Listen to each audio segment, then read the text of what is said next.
Hello, it's Lisa Christensen here. I'm so happy to see you. I am going to paint some watercolor cards with a lovely floral motif. Here's a Christmas one I did. This is not as indicative to this, but it's still really fun, and I still kind of did the same thing, but I added like 3 layers instead of like 2 layers. And this is one I did over the weekend, and I put some really pretty shimmery stuff over it, but just some spray metallic color. Anyways, this reminded me of my mums that are outside in my yard, and so I will probably cut it down to make it a card. I don't know. We'll see how it goes. It might be a mini slim. I might be able to get 3 cards out of it, but we'll see. Anyways, what I like to do is this is just my process. Everyone does it so differently. This is a 9 this is a 9 by 12 piece of watercolor paper, 140. I do not recommend going under 140 pound of watercolor paper, and I'm just going to tear it in half. I use Canson XL watercolor paper, and I really like Canson. It's a great alternative to Arches. I know Arches is expensive, and I know in some places it's almost impossible to get Arches. A year or two ago, it was really hard for me to get Arches, and so I had to come up with a better watercolor paper, and so Canson was my choice. So anyways, now I have two that I can, and I just like to cut them down because I can get 2 card panels from this, and it's easier to work with, and I often move my paper around, so I find that half a sheet is perfect for what I'm doing. I'm going to be using the Winsor Newton watercolor palette, and it has all the perfect, it's a split primary palette is really what it is. So you have a cool and a yellow, a cool and a warm yellow, a cool and a warm red, a cool and a warm blue, and then you have like what I call the landscape colors. So you have like viridian green, sap green, you have a yellow ochre, and like a burnt sienna, and the burnt sienna is what I'm going to be using for some of these flowers, and it's so pretty. But to start, before I just jump in, I really truly like to paint with I just like to play with my brushes and with my watercolor ratio. So I'm going to get my spray bottle and just spraying down my watercolor. And I have 2 brushes. I have a 1/2 inch oval brush, or filbert. Another name for an oval brush is a filbert brush, or a wash brush is another name for it. It just needs an oval shaped point. And then the Princeton does call it a filbert, and I'm using a Grumbacher, and they are calling it a wash. I call it an oval brush because that's the shape of the brush. But what I like to do to start with is I like to just start with the idea of a floral, right?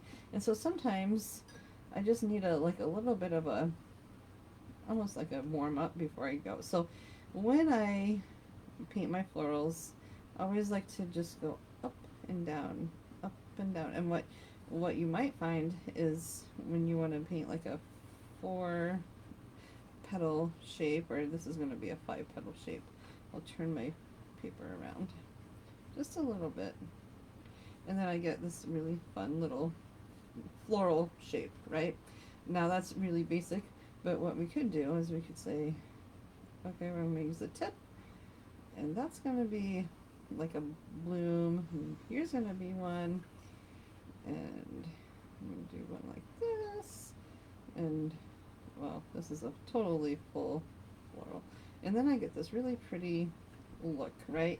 And what I'm doing is I'm also going to be thinking about composition while I am on my bigger picture, but for now I'm happy to just paint simple florals. I do like having my brush really wet, and I like using I like having my colors like ready to go, and if I want to mix any colors, it's going to mix on my paper. So something like that. So then you can kind of see like, oh, that is turning into a floral. Now, a lot of these florals that I made, I had like 1, 2, 3 in like a half an oval shape. So let's try that. We'll try that with red, why not? So I always like to kind of start where it's going to grow.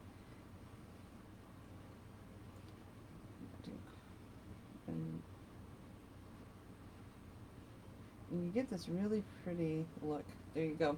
That to me looks like a floral. Now I'm getting somewhere. I had to warm up a little bit and see how my brush is working, and that's okay. It's, I mean, you know, you have warm up sheets for a reason, use it. And then what I can do is, I really want some orange, so I'm just going to let that kind of do its thing on the paper, and that's going to look really, really pretty.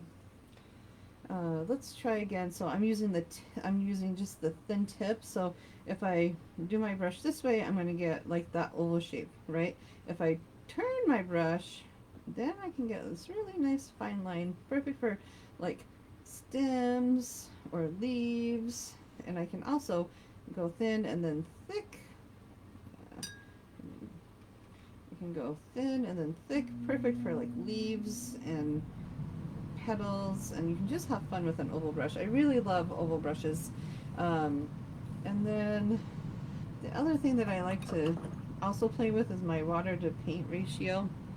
And a lot of times I will take like straight out, since we've been playing with orange, here's my orange. This is as thick as it's probably going to get. I could probably make it thicker. I'm not going to. And then I can always add, that's a more lighter consistency, and then I'm going to dip my brush in again with just a little bit more water and get a lighter consistency, and then basically there's just not very much on. And when it dries, you'll be able to see the difference between them. And I like to play with my water ratio.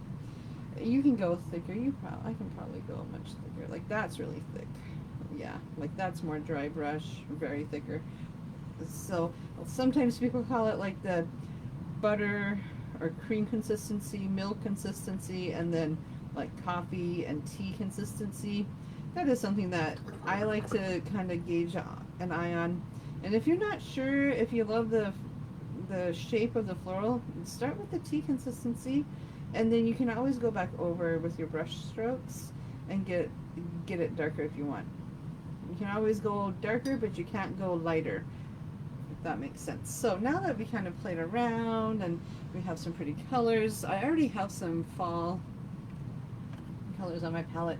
A lot of times with the green, and I'll just make a green mix right now. This is Viridian. Viridian I just like to add as like my base green often. Not all the time, but often. With this palette I will. And then this is the sap green, and I will mix those two together to make a really pretty, almost neutral green. It's not so bright, it's not so sappy green. And then I'm going to add a little bit of this yellow ochre right in here. And I'm going to add some of this ultramarine right in here. So then I have the yellow, green, I have the yellow, green, and then a dark, like greeny blue, okay? And then I'm going to clean out my brush there. All right, I sometimes will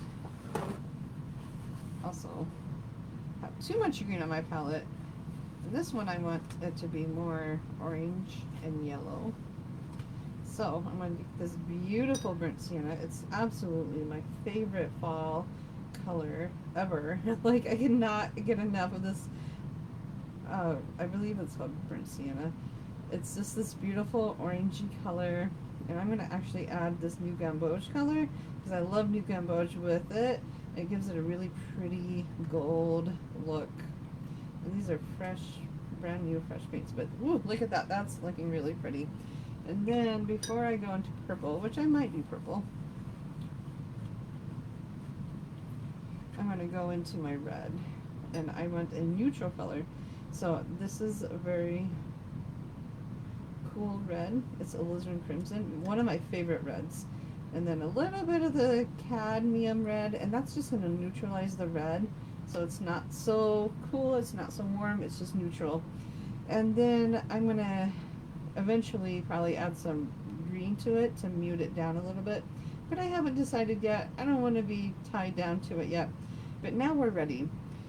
And while I was walking on, while I was taking my dog for a walk, I saw some really pretty like impatiens, and they have like these 4 little petals. And I also saw some marigolds, and I thought marigolds and impatiens. The impatiens were like this dark red, like this color right here. And then I also saw some purple asters, which were growing in my garden, but still really pretty. So I'm going with like this very fall floral look. And in here, I just started painting. I'm gonna do like round little buttercup flowers, and that's gonna be like my starting point. I'm gonna try and do an all over pattern, meaning I'm gonna do a cluster of flowers here, a cluster of flowers here, and here I'm gonna make some triangles, and then I'm gonna flip it around, and then I'm gonna paint some other flowers in a different color here, and then I'm going to turn it around again and paint some more flowers. And so it's going to be an all over pattern, and it's so much fun, and I thoroughly enjoy it. But let's start with like a simple 5 petal flower. And I'm just going to play. And it's all about playing. There's 4. And we'll do one more right down here. I probably could have done something a little bit different, but we're going with it. And I'm gonna let that be. I know I'm gonna draw paint around it, but we'll see. This one is gonna be, it's gonna be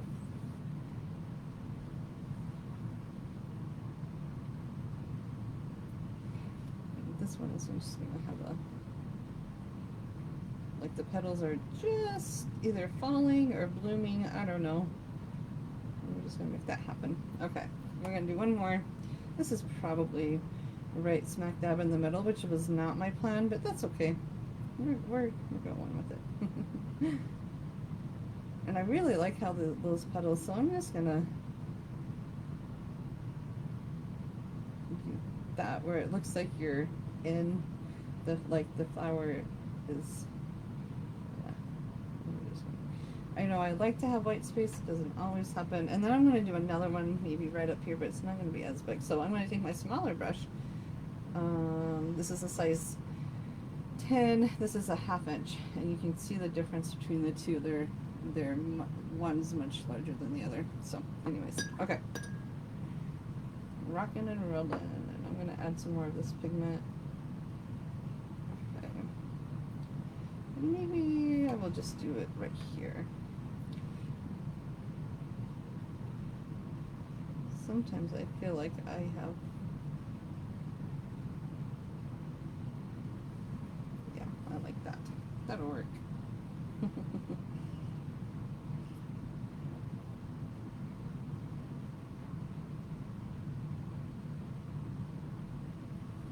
And this is just going to come out like that in the center of the flower.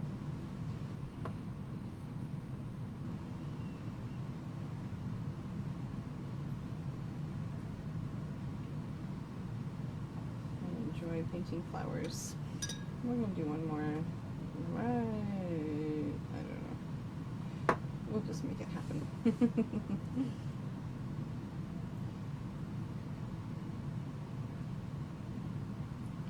I'm really excited to keep doing these lives. I enjoy doing them. Ooh, look at how bright that is.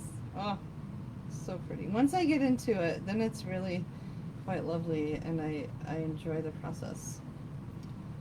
Oh, that one probably needs to go up just a little bit, so it doesn't look like I'm dropping the flower or something, I don't know. And then maybe that one goes like that. Yeah.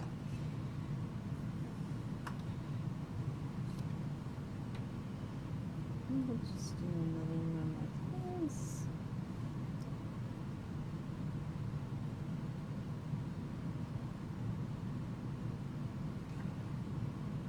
Almost worked. Okay.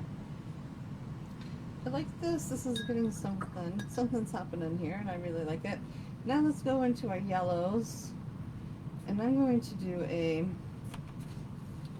like, almost like a circle-y sort of, oh, I don't know, like kind of like a poppy almost. It's not really a poppy. I don't know. just something very organic, a very organic shape. And it's gonna look like that. I'm gonna do that.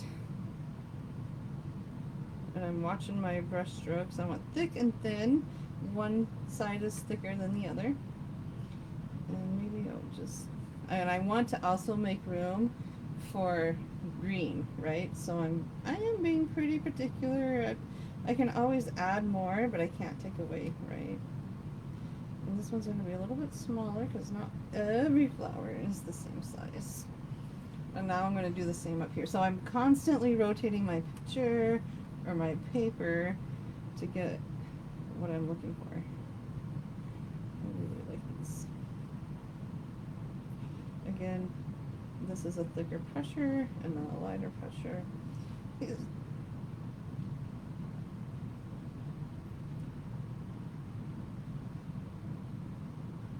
Okay, I'm liking that. That's looking quite lovely. I'm going to try and do, I'm going to get some more of that burnt sienna in. And I think with this red, I'm going to start adding some purple. So I'm going to take this beautiful ultramarine, and I'm just going to make a pretty purpley purple. It's probably not going to be super bright, but I do like that. That's really pretty. And then my asters are purple, and that's what I've been thinking about. So for asters, I just like to flick. Like daisies are the kind of the same way. Ooh, that's so pretty. And they are little. They're not very big. My asters are like the size of my finger. Like, but there's so many on a bush that they're just so pretty to, I don't know. I've just really enjoyed watching them grow. And then I can always go back in when it gets a bit darker to, anyways, okay.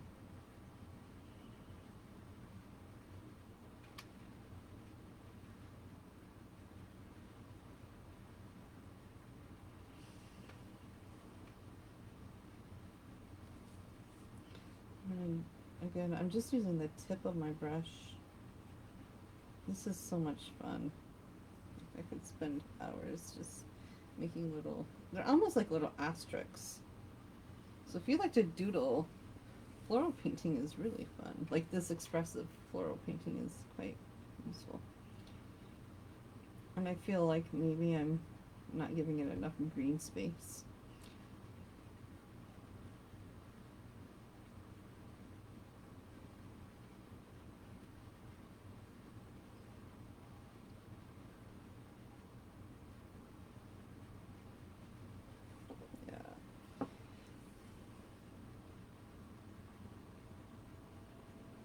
This is turning to be really cute. I'm going to keep going.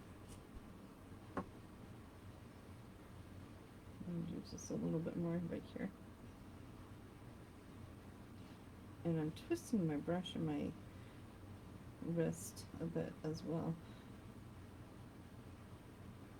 And I don't think they all have to look like little asterisks. They can have like little, like half of a side. Anyways, that looks good.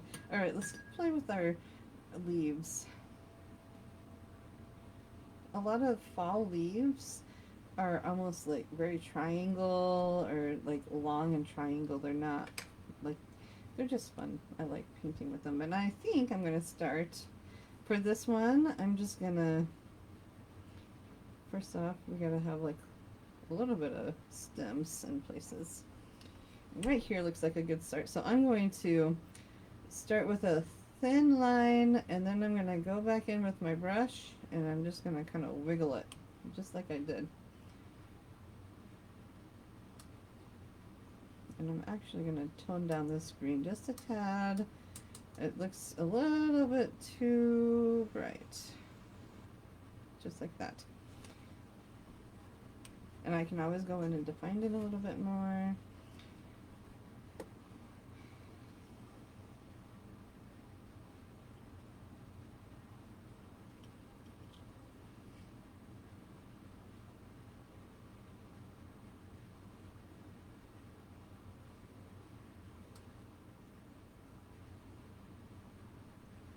you could do a whole thing like this with leaves, and I think that would look really pretty.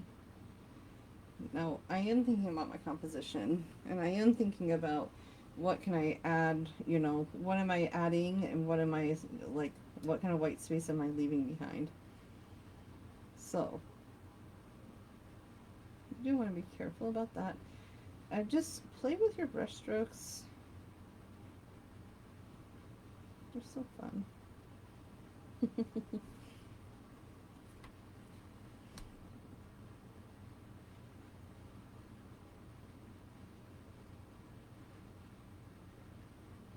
I'm needing lots more green. I'm not getting the greens that I'm looking for.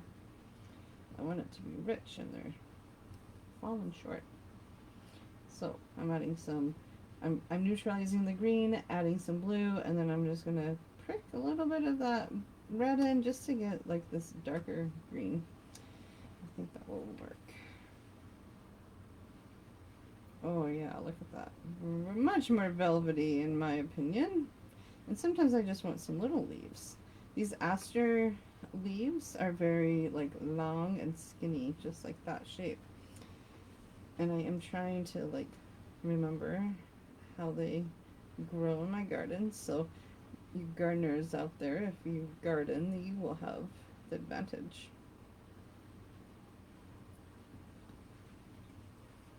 And I know I'm going to need some stuff here, but I made myself a tangent, and that's never good. So I'm just going to have to break up that shape and paint over the flowers. That's okay.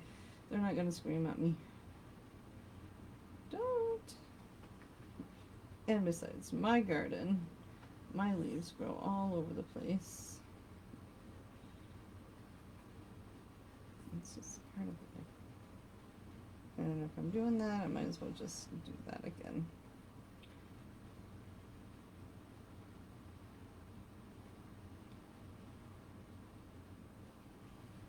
And it's really just like aesthetics.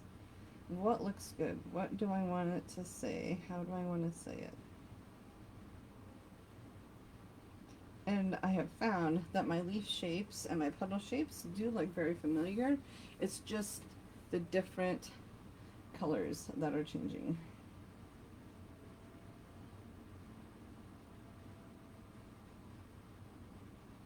I'll do that again. So like a lot of pressure, little pressure, and then I'm using the actual brush, and I'm just making like little zigzags.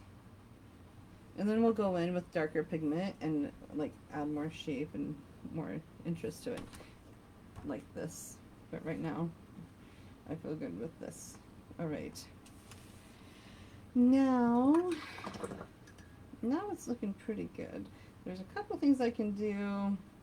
I could start on the darker side of the green and just make my leaves look really darker. And so I'm using a thicker paint for it. And I'm just going to go in with my same brush. I'm just going to add some lines. It doesn't have to be perfect. You want it to look loose. You also want it to look aesthetically pleasing. And then I can go in even with a smaller brush and add veins if I want. And I am literally just flicking like there's a flow to it. I don't want to stop midway through because that will make the line look jaggedy. So I just go. Okay, now let's define some of these. These are they're looking good. They almost remind me of like poppies, but poppies are more in the spring. So now I'm thinking, okay, what fall flower can I get? And I'm going to use, for this I'm still going to use this brush, but I'm only going to use the very tip. I'm actually going to add this brown to the red. Ooh, you're like, ew, gross brown. I know. But when you do that, you get this really rich red that looks very much like nature. And that was just alizarin crimson and then the burnt umber. And we're going to create the middle right like this. And then I'm just going to add some dots.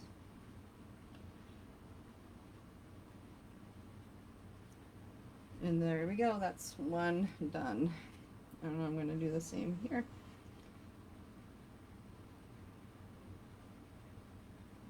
And the only thing I'm thinking about is like where I want my dots, and I'm not thinking too much about it.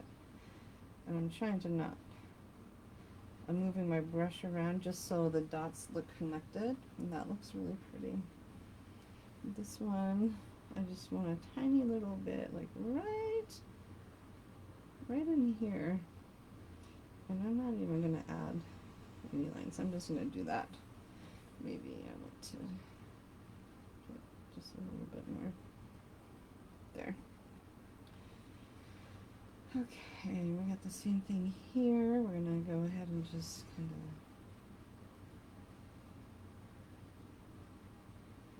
of make it happen. There's no, you just have to play around with your shapes and feel comfortable with it. And once you start feeling comfortable with it, everything changes. I like the watercolor book. There's a couple of watercolor books that I love. One is called, it's by Sushma, and it's called Wild Flowers, painting watercolor and with wild flowers. And she taught me this technique with using the oval brush, and it has literally changed how I paint, and I just love it. I'm just gonna add a little brush paint right here. And then I also love looking at Yo Chang. She's a watercolor artist in Columbus, Ohio. She does a really good job. A lot of this stems from Chinese painting, and so that's kind of fun to know, you know, where it stems from. And then I also like the spirit of the brush is another good one. If you're looking to like do some brush painting like this, the spirit of the brush is a really good one. And I definitely recommend all of them. But the painting watercolor wildflowers is by far probably my favorite right now. I don't know why. It's just I like wildflowers, and we live in like the country, so we see wildflowers a lot. So I'm getting a darker mix of burnt sienna and this new gamboge. I love these two colors together, and I'm just going to define a little bit more of this. So hard pressure, and I'm just gonna, I just want it to be more dramatic, and I'm quite alright with how that's turning out.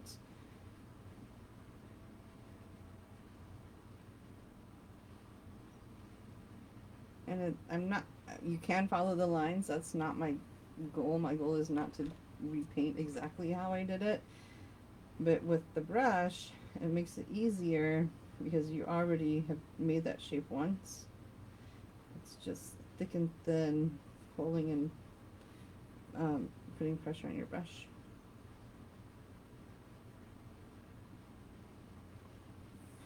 It just adds a lot to it, I think.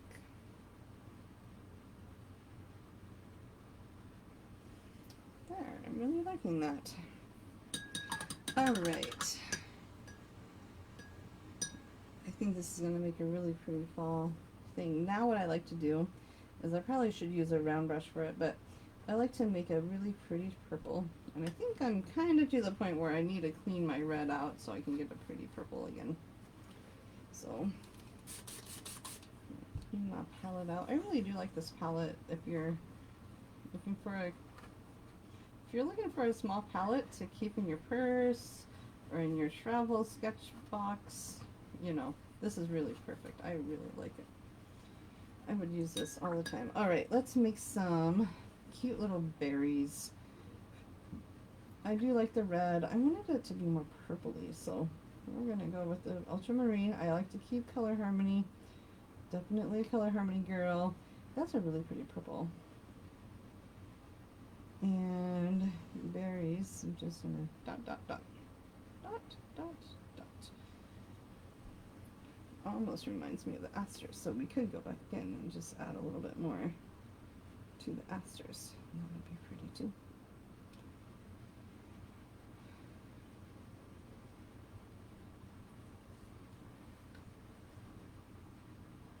You could also, if you're looking to add more spontaneity, just do like big little 3 flowers like that, wherever you can find a spot. I wouldn't do it too often, but I do love this purple.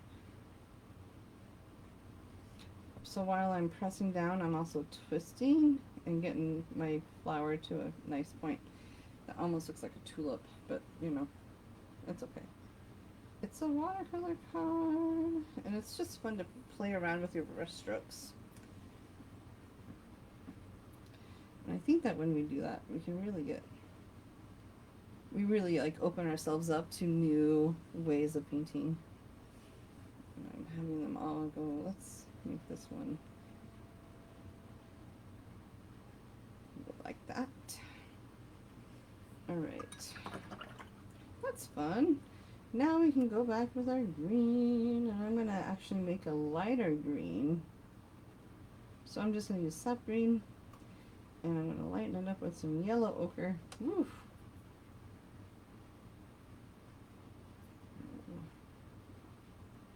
Which is a little bit of ultramarine and yellow ochre kind of dulls down the green. So I kind of have this olive green happening. That'll work. And I'm just going to add a little bit more leaves. These leaves are going to be smaller. They're going to be like whoosh, whoosh, whoosh. And sometimes I won't even use, I'll just do it with my brush one way. And I'll even layer on top, just to add some variety, you know. Not every leaf is dark green, and not every leaf is light green.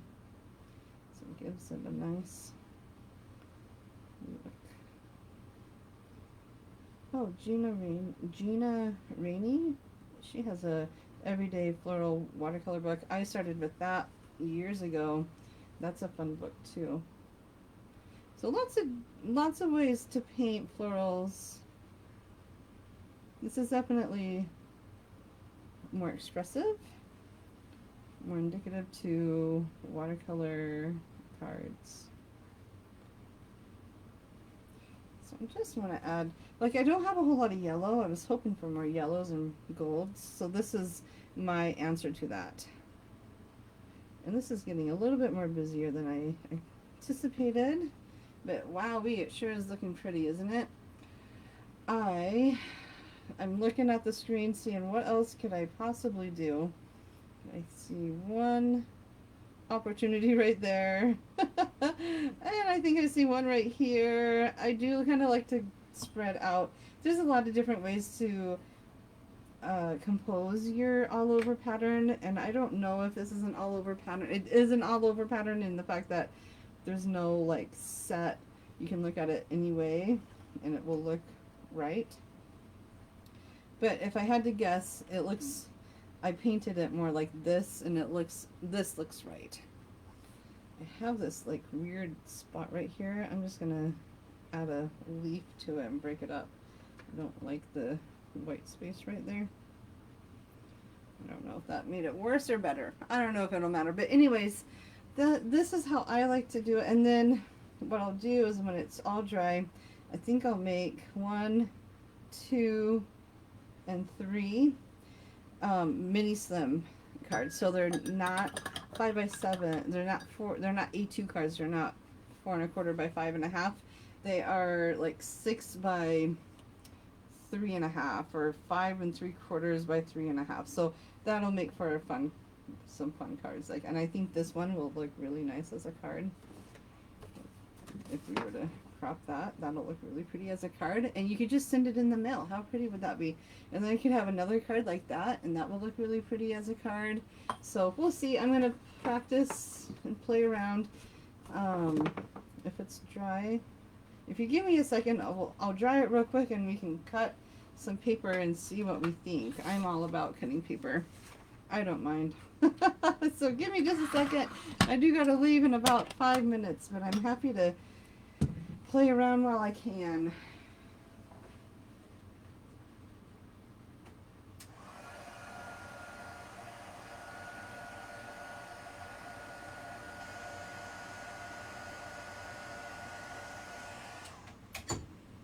Okay.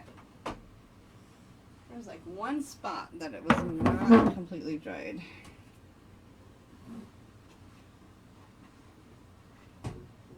Okay. And I have a mini slim card right here that I'm going to use as my guide. So I think 1, 2, look at that, and 3. I got this. All right, so I could do anything from 3.5 to, is it 6? 3.5 to 6. All right. So we're going to start here, but I might be more like 3. You might have to put extra colors to it, but that'll be all right. Oh no, I got my paper. It'll be all right. 3.5. Actually, I'll do 3.25. 3.25 right here. 3.25 works. No, don't cut me. And I think that will work. That will probably be more like a bookmark. But I do have some mini slim cards, bases. Don't know if they'll actually work for what I need it to do, but we shall see. Maybe I don't, but I thought I did. I don't have many slim cards, but this will definitely, if this was this would be done. And I could just pop that on the card. Oh, it is, I did not measure, so it needs to be 6. What is this, 6? Just barely. I'm gonna cut it just a hair down on all sides. But that looks like that could be a really cute one too, especially on the side. And then if you just put some tape on it, I don't know, but that one definitely works. So I just recommend playing with your watercolor. I mean, we'll get some really pretty cards out of it, and all I have to do, this could work really pretty as a lengthwise too, and I could just stamp a sentiment right there, and that would look really pretty. If you have any questions, I'm totally happy to answer them. This one needs to be cut off by 1/4 inch. I have found that there's no wrong way to paint watercolor cards, but look at that. I think that's, of course, the middle section is going to be the prettiest, and how pretty will that be? But that one's really quite lovely too. I love this red right here, right? That's so pretty. That can make for a really pretty watercolor card. So this afternoon when I get back, I will show you how I finish these and make some really pretty card panels out of them. Maybe I'll do another live later on tonight. It might be tomorrow though, but there you go. I got 3 card panels, perfectly perfect. Now, because I am all about cutting things up, I might as well cut this one up. This one is 6, a little hair off of 6. I'm going to do 5 3/4, and I'm just going to cut this down. Let's see, if I did 4, if I went to 4, there we go. Now that could look really pretty for like an art journal, nature journal. I wouldn't throw this away. That's really pretty. You can make it into a bookmark. And then this should be 5 1/4.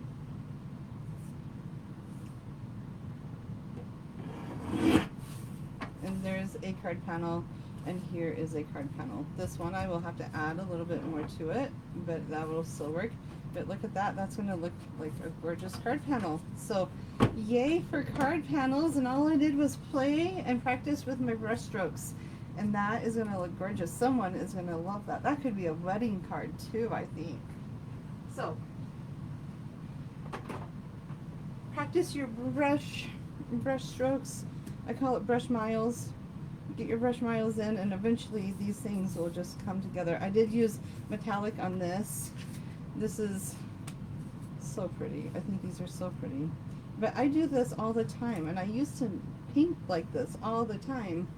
And then send cards out, and every time I would send a card out, they're like, "Oh, you're like a professional artist! Oh my gosh, it's so pretty!" And I'm like, "Well, thank you. You know, I'm glad you like the card."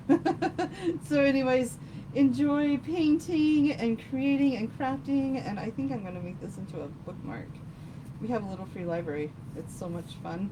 Anyways, I'll talk to you guys later. Have fun. Have fun painting.